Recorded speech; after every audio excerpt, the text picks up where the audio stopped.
Fala nação, sejam bem-vindos a mais um vídeo em seu canal Fla Show, o seu canal de notícias do Mengão. E se é novo por aqui, já te convido a se inscrever e deixe nos comentários a sua opinião. O técnico Felipe Luiz pode ter novidade no time titular para esse clássico do... Ih, quem será, hein, Pedrosa? Até imagino. Mais um dia de boas notícias no ninho do urubu. Após ser poupado do primeiro jogo, o De La Cruz participou normalmente dos treinos e deve retornar ao time do Flamengo para encarar o Vasco pela semi do Carioca no próximo sábado. Danilo, que também ficou de fora da última partida por conta de um incômodo muscular, retornou às atividades e deve pintar entre os titulares. Além dele, Juninho e Alexandro também estão liberados para o Clássico dos Milhões.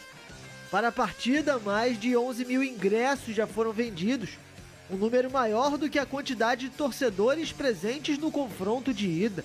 O jogo de volta promete ser quente, na busca por uma vaga na final do Campeonato Carioca. Sempre Flamengo. Fala até o carioca diferente, você sabe, né? Que é a Campeonato Carioca. Quem narra às vezes também é Fla Press, entendeu, Lucas Pedrosa? Complicado. Acontece, gente, acontece. Ô, Lucas Pedrosa, e aí essa novidade do Flamengo? Cara, assim, o Flamengo, na verdade, independentemente de quem jogar, ô Fernanda, vai ser o Flamengo que a gente já espera que seja. O De La Cruz não jogou no último jogo por conta do gramado sintético, até o Vene explicou isso, o Felipe Luiz também explicou isso na coletiva, e ele é um jogador extremamente qualificado, um cara que é um motorzinho, que muda o time do Flamengo também. Claro que ele está sendo preservado justamente para não acontecer o que aconteceu ano passado. O De La Cruz custou muito aos cofres do Flamengo e não conseguiu ser um jogador regular no sentido de físico, principalmente dentro de campo, porque quando ele jogava bem, mas ele jogou muito pouco porque a gente esperava em relação à constância. Então, assim, ele voltando no sábado, o Flamengo ganha outra cara. O Flamengo é um time que tem o Gerson, que tem jogadores espetaculares, até mesmo o Everton Araújo, que é um garoto da base, que desde o ano passado vem surgindo muito bem. Se ele jogar, ele vai jogar bem. Pulgar, até o Alan tá começando a voltar a desempenhar seu futebol. Então, assim, independentemente de quem jogar, Fernando, eu tenho certeza que o Flamengo vai ter um time muito bom à disposição. Eu falei 4 da seleção que a gente vai comentar já, sim, mas o Gonzalo Plata foi convocado, tem o De La Cruz foi convocado, o né? Arrascaeta foi convocado. Então, assim, é muita gente boa nessa equipe do Flamengo. O Flamengo pode ter 9 jogadores convocados. E a gente, essa semana mesmo, acho que foi ontem, a gente falou em relação à despreocupação do torcedor.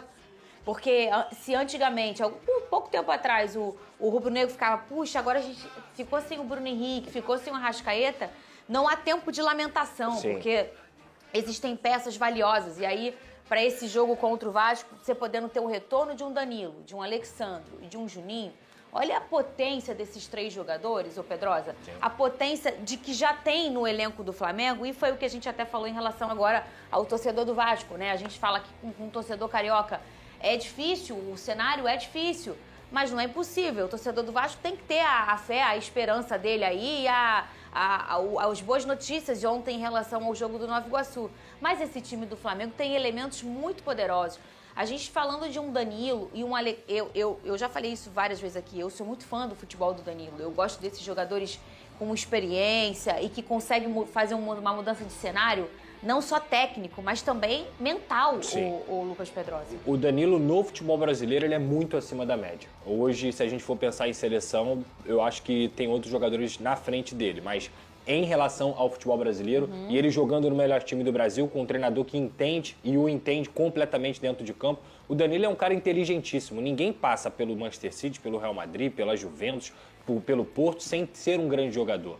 Então, assim, sem dúvida alguma, ele dá uma adição aí ao time do Flamengo, que já tem o Léo Ortiz, que é um grande zagueiro, e o Alexandro também. Apesar do Varela ter feito boas partidas como lateral esquerdo, o jogador de ofício é o Alexandro, é um bom jogador, é um excelente jogador também. É complicado, né? Os caras têm uma seleção de fato. A responsabilidade é toda do Felipe Luiz, toda do Flamengo, de conseguir passar para essa final, principalmente com o resultado conquistado no último sábado, mas também porque é o que eu sempre comento aqui. O Felipe Luiz, ele é competentíssimo, ele é muito estudioso, mas ele também deu a sorte de ter uma máquina na mão. O Flamengo é uma máquina, gente. Então, assim, toda a responsabilidade que o Flamengo tem de jogar bem, com certeza ela é plausível de acordo com a qualidade desse elenco. Muito bem, falando em seleção, a seleção brasileira foi convocada com 5 jogadores do Flamengo e o retorno do Neymar. A Bruna Carvalho estava lá e são 4 jogadores. Já ia falar, não foram 4, gente? Wesley, Danilo, Gerson. Isso, são 4 e jogadores. Léo Ortiz. Quem que foi que Quem mais? fez um negocinho antes de escrever o TP? Quem foi? Ah, é carnaval, né?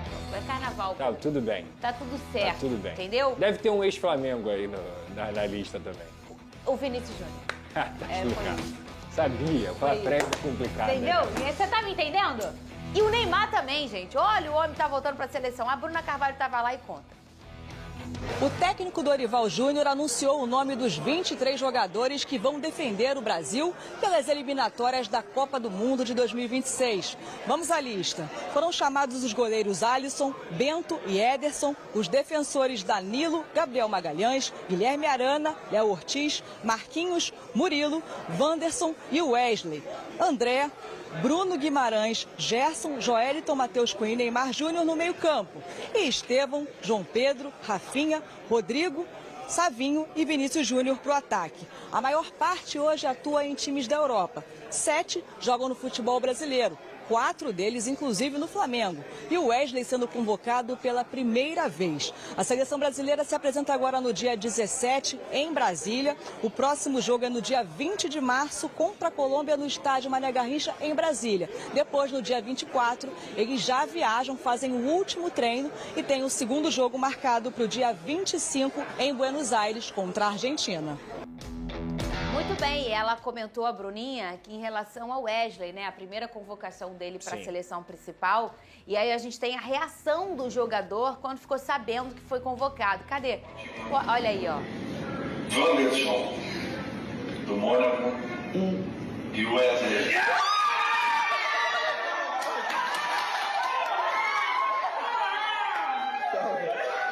Eu fico feliz com isso, porque enquanto existir essa reação, a gente vê que a seleção brasileira vive, Lucas Pedrosa. É verdade. Porque a gente vê de uns 10 ou um pouco mais, você vai falar, entrevistar um jogador, a gente tem essa oportunidade, e o sonho deles é sempre jogar na Europa. Há um tempo atrás, o sonho do jogador era ser convocado para a seleção brasileira. Então, quando a gente vê uma reação assim tão positiva, que geralmente é assim, né? Os jogadores ficam sempre emocionados na primeira vez que são convocados.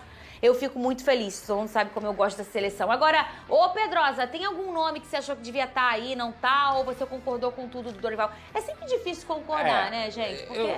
Eu não vou fazer aqui nenhum alarde, Claro. meu Deus, convocação horrorosa, nada disso, muito pelo contrário. Eu acho que ele convocou dentro dos jogadores. Não tem nenhum absurdo na lista, Claro. tá? Esse que é o mais importante, não tem nenhum absurdo. Agora, tem algumas pontuações que a gente pode fazer. Primeiramente, parabéns ao Wesley, que deu uma volta por cima maravilhosa na carreira dele. Jogador que quase foi vendido, teve problemas extracampo e depois jogou bola demais e agora está merecendo essa convocação. Para mim, vai ser titular, inclusive, nessa posição. Agora, o Danilo em si, como eu falei aqui, para mim, ele é um excelente jogador pro futebol brasileiro, mas o ciclo dele na seleção brasileira, na minha humilde visão, já acabou. Poderia ter convocado, por exemplo, ele deixou de convocar um lateral esquerdo. Só tem um lateral esquerdo na lista, que é o Arana. E que é um jogador que, inclusive, nem goza desse prestígio todo, nem tá jogando demais como em outros momentos o Arana já jogou. Eu acho que o Alex Telles poderia estar na lista. O Alex Telles é um jogador muito mais pronto nesse sentido e ele abriu mão de levar um lateral esquerdo, talvez para levar o Danilo. Porque na posição de zagueiro, Fernanda, para ser muito honesto, o Gabriel Magalhães, jogador do Arsenal de altíssimo nível, o Marquinhos também, chover no molhado falar do Marquinhos, o Murilo tem jogado muito no Nottingham Forest e o Léo Ortiz estão na frente do Danilo. Já são 4. Já são 4, então eu não consegui entender ele levar o Danilo nesse momento, a não ser que seja realmente uma questão de liderança e tudo mais, porque o Danilo era capitão. Na posição de meio-campista, são ótimos jogadores, todos são ótimos jogadores, mas o Joeliton também, não vejo ele disputando a posição com o André, com o Bruno ou até mesmo com o Gerson. Acho que a seleção brasileira, por falta de projeto, deveria dar uma oportunidade a mais. Por exemplo, o Andrei Santos, que saiu aqui do Vasco, ele está fazendo uma temporada espetacular no futebol francês. Em vez de levar o Joeliton, que é um jogador que já até foi testado, poderia ter levado o André, que também foi testado, mas em outro momento da carreira. Porque você tem projeto, levar jogadores jovens. O Endrick, eu sempre sinto falta do Endrick quando o Endrick não é chamado. Porque o Endrick, independentemente de qualquer coisa, ele é um garoto que tem um talento geracional. Ele deveria estar nessa lista aí também. Então poderia ter tirado o Joeliton, colocado o Endrick. A gente alerta também pro Luiz Henrique, que acabou indo se esconder lá na Rússia, no futebol da Rússia, que lamento muito porque era um jogador que tinha performado demais na seleção brasileira, e isso mostra também, isso é um alerta para os jogadores que pensam só em dinheiro ou que pensam em mercado de futebol há um ano da Copa, e sair de uma equipe como o Botafogo, que tinha acabado de ser campeão da América e ele foi o principal jogador da América, e ele talvez esteja perdendo a oportunidade de jogar uma Copa do Mundo. Então, assim, é lamentável nesse sentido que também. É um jogador que, na minha opinião, tem muito talento para estar aí. Poderia estar aí. O Luiz é um garoto corajoso, é Sim. um garoto que não sente peso de jogo. Poderia estar aí. Isso ficou muito mais do que provado numa final de Sim. Libertadores, quando o Botafogo tinha um a menos.